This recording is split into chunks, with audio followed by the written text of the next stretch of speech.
Salut à tous, aujourd'hui on se retrouve pour une toute nouvelle vidéo. Je vais vous parler d'un personnage de l'Akatsuki, Sasori.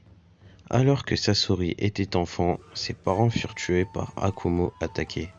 Devenu alors orphelin, c'est sa grand-mère Shio, l'ancienne de Suna, qui l'éleva et prit soin de lui pour égayer la vie de l'enfant très marqué sentimentalement par le décès de ses parents. Elle lui enseigna l'art de fabriquer des marionnettes et Sasori s'avère être né avec un don particulier pour cela. Il commença à créer ses propres pantins à l'âge de 5 ans, allant jusqu'à créer 2 marionnettes à l'effigie de ses parents pour oublier sa solitude. Mais parce que ce n'étaient que des simples pantins, incapables de lui donner de l'amour parental qu'il a toujours désiré, il finit par laisser à l'abandon. À l'âge de 15 ans, il quitta le village de Suna pour rejoindre l'Akatsuki, au sein de laquelle il fit équipe avec Orochimaru, puis lorsque ce dernier quitta l'organisation, il fait équipe avec Deidara. C'est au moment de son départ que Sasori attaqua et tua le 3e Kazekage, afin d'en faire sa plus puissante marionnette humaine. Personne à Suna ne connut jamais les raisons de la disparition du Kazekage, et ceci provoqua une longue période de troubles au sein du village. Shio, lorsqu'elle combattit plus tard son petit-fils, le soupçonna même d'avoir tiré les filets qui ont mené la mort des Kazekage suivants dans le but de détruire le village. Devenant ninja déserteur, Sasori se composa une véritable armée de 298 marionnettes humaines, allant jusqu'à se transformer lui-même. Ainsi, s'il a conservé l'allure du jeune adolescent grâce à son corps de marionnette. Il est en fait âgé d'environ 35 ans. Comme Kankuro, c'est un marionnettiste qui utilise des pantins pour le combat, mais Sasori a élevé son art à un niveau encore inégalé, ce qui a fait de lui un adversaire bien plus redoutable. Au cours de son combat contre Shio, on apprend qu'à l'aide de ses pantins, il est parvenu à ravager un pays entier.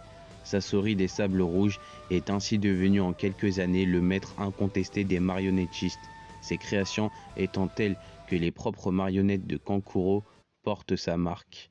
En plus d'être le plus doué des marionnettistes, Sasori est également un expert incontesté des poisons.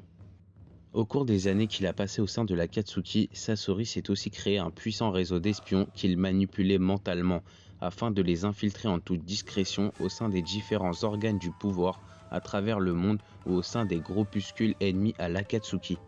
Plus tard, dans l'anime, Sasori et Deidara rencontrèrent Hidan et Kakuzu pour discuter de leur nouvelle mission. Finalement, il fut décidé que Sasori et Deidara prendraient la mission de guerre. Le duo se rendit ensuite au pays de Si, une petite nation avec l'intention de le détruire pour étendre la réputation de l'Akatsuki. Après que Deidara ait lancé une série d'explosions, Sasori déclencha son armée de marionnettes. Pendant l'attaque, Sasori se rendit personnellement dans la maison du Daimyo de Si et le tua. Après cela, il fut confronté à Tatewaki, le garde du corps du Daimyo. Alors que le samouraï commençait à mener le combat, il fut finalement empoisonné par plusieurs aiguilles. Le pays fut détruit, étant un succès pour la mission de Sasori et Deidara. Enfant, Sasori gardait en lui la tristesse due au manque d'amour causé par le décès précoce de ses parents. L'apprentissage du marionnettisme par sa grand-mère avait pour but de lui permettre d'oublier cette tristesse. Il créa 2 marionnettes à l'effigie de ses parents, mais constatant très vite que cela ne suffisait pas à combler son vide affectif. Il se mua en un être froid. Dès lors, il n'accorda plus d'importance à la vie humaine, allant jusqu'à déclarer ne rien sentir à la mort de Shio, son cœur cherchant à devenir comme son corps, une marionnette sans aucune émotion. Il n'y parviendra pas entièrement, semblant faire preuve au moment de sa mort d'un comportement qu'il juge lui-même futile en aidant Sakura, qui est parvenue à le battre avec l'aide de Shio. Il n'en demeure pas moins d'un homme cruel qui possède une vision très terre-à-terre de la vie, déclarant que les choses comme la vie et la mort ou le meurtre sont plus simples que l'on ne croit. Malgré son impassibilité, Sasori était un naturel impatient. Il n'aimait pas attendre ou faire attendre, un caractère plutôt ironique étant donné le temps supposé infini qu'il avait devant lui grâce à son corps de marionnette.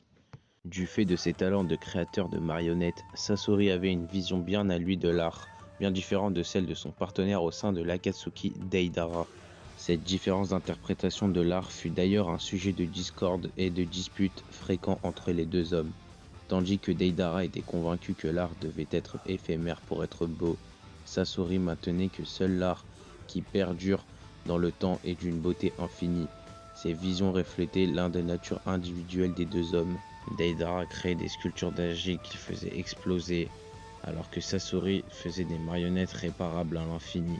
Cependant, contrairement à Sasori, Deidara semblait respecter le point de vue de son aîné. C'est aussi parce qu'il a toujours été obnubilé par l'immortalité de son art que Sasori a toujours cherché à devenir lui-même. Cependant, il finit par abandonner cette ambition après avoir compris grâce à Kankuro que le cœur et l'âme qu'il mettait dans ses marionnettes seraient ce qui resterait dans le futur.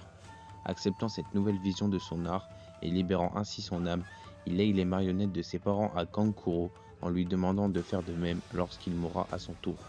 Cette conviction qu'ainsi son art deviendra comme il l'a toujours désiré, immortel, qui lui permet d'effacer tous les remords de son existence et ainsi partir en paix. C'est la fin de cette vidéo, j'espère qu'elle vous aura plu. Personnellement, j'adore Sasori, je trouve que son histoire est très bonne et c'est l'un de mes préférés personnages de l'Akatsuki. Sur ce, on se retrouve pour une prochaine vidéo.